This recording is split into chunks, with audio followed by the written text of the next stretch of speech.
Hi Ken, we're here to talk about your claim. My name's Lydia.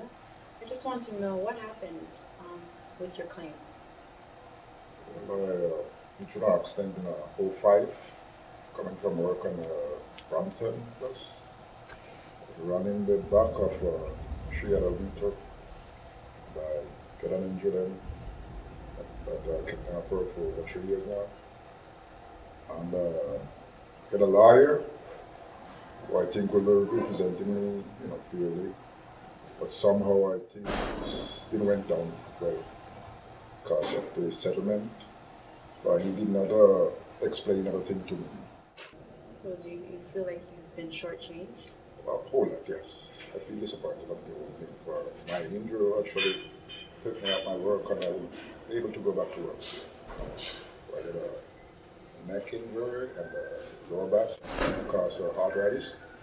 So I can't really, my knee arthritis, my lower back, my neck. So I can't really do my job or any other, physical thing. So it's gonna leave me, helpless somehow.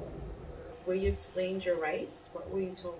Well, they did explain somehow, but I wasn't sure if I understand the whole thing. Like your lawyer explained to you? Yeah, a bit of it, but they are the expert on this thing, and I expect them to do their best for my interests, for the one that hired it. But at the end, I wasn't satisfied with the way it works out. But I was intended for it when they made the offer to take it to court, which he's the one now trying to tell me not to go to court. Who's he? The lawyer himself. Okay. Not to go to court. Ken, what do you know now that you didn't know before the accident? What I come to realize now is, it seems to me like these lawyers just only for a quick fix. They're just out to get quick money, and they don't think about the client, the person who hired them. Or I try to point out to him my injury right there, then in my arbitration, that look, I won't be able to work, and I don't think what they're offering is good enough to take me, help me out until I reach pension. And although I was pointing out that, he was still insist that we'll take this or maybe get less.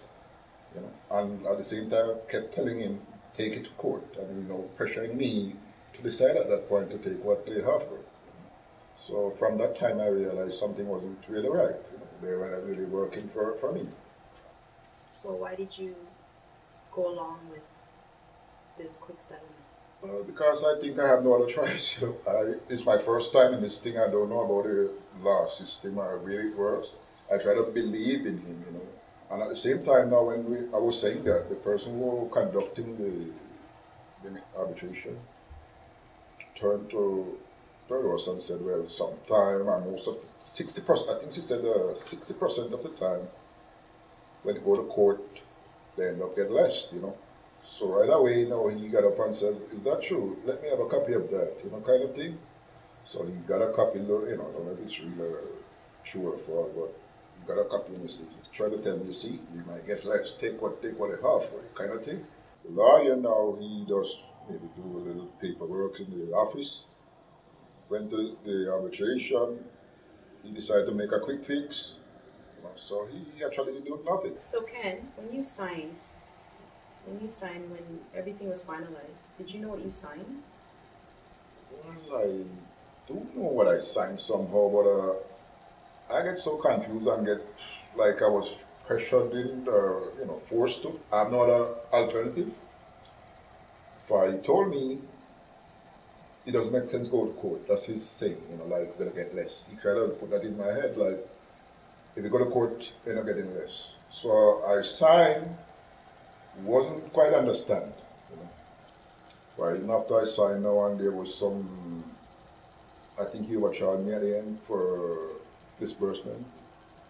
And I went back to him and I tried to say, why you charge so much for disbursement and all this thing? He said, well, once I signed, he had the right to send me to any whatever charge, but he thinks that's fair enough to charge $4,000 for a one-day visit to a doctor, all this thing. So I think I was trapped in something abandoned actually. So Ken, 3 years after We're in 2009. How do you feel like today? How do you feel about everything? Looking back. About 3 years, in lots of pain, frustration, you know, unhappy about the settlement. Still have to live with my pain and all that, but nothing much I can do. Is it bothering you that you want to get out? Well, from the settlement date, I have a feeling that the insurance and my lawyer, like my lawyer was actually working for me. It's appeared to me like he's actually defending the insurance. Does that make sense to you? The sense that you feel that your lawyer is working for the insurance? Well, in my thinking, I think they charge a commission. But again, a second thought now, mind telling me that maybe they are collecting some commission from the insurance also. You know, for there's something doesn't seem right there. Is there anything that triggered this emotion that you had? Well, actually, anything else? there was another lady who actually was involved in the accident at the same time with me, the same month. Okay. She was there too at the same time for settlement with her husband also. So we're talking, and actually, he came up with the same thinking as I was in. Actually, what he was thinking, he think the insurance is paying these guys, these lawyers, a bonus on the side, you know. And he started getting this thing, you know, even more said, there got to be something wrong for. I'm experienced that he actually seeing the same thing, so, you know, it's not just me alone, you know, kind of thing. Yeah, he came up to me with this spirit and said, something's not right with these lawyers and insurance. Again for your time. All right, really appreciate getting the story out. That those who were in the same situation can be able to be out there and get the right help that they're supposed to get. Well, that's me too, you know. I always think that way, or one who get into an accident could fall in the right hands.